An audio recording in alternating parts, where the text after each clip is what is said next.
physical realm is not an independent realm. It is not designed to function on its own. It is totally at the mercy of the operations of the spirit realm. So permutations that prosper in the spirit will model what happens in the physical. Anybody who can control the spiritual will reign in the physical.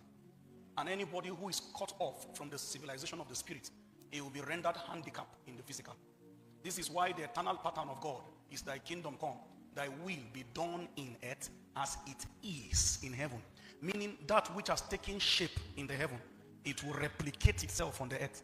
That's why witches and wizards have their meetings in planes and dimensions where mortal men cannot approach. So they can meet for a meeting and decide who will die, decide how they will die, decide who will be cut off while men are still sleeping. But on that time, those who will die are already dead. It's time that will catch up with something that has taken shape in a spiritual plane already. That's why they can get up in the morning and pretend like they don't know that a great deal of tragedy will befall the family. But they have set it in motion already because they can move in the spiritual.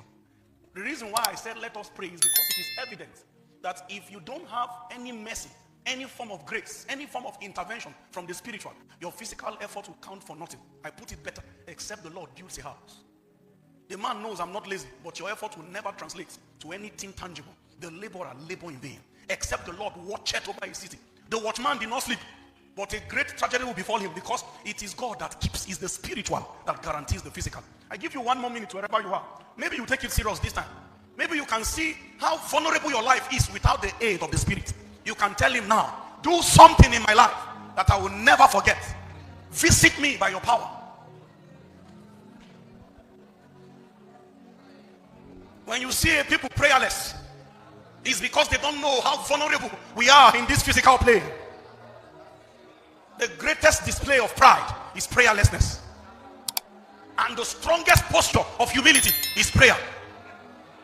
It's an acknowledgement that we cannot make it on our own, that the arm of the flesh will fail us. It is to this end that he spake another parable unto them, that men ought always to pray, because your intervention streams. It streams from the divine realm.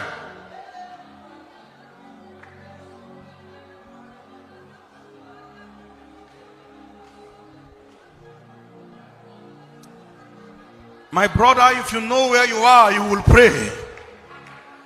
There was a pattern registered with Israel. It says when the pillar of cloud move, that's when man should move. When the pillar of fire move, that's when Israel should move. Meaning you are not permitted to take any step until the celestial realm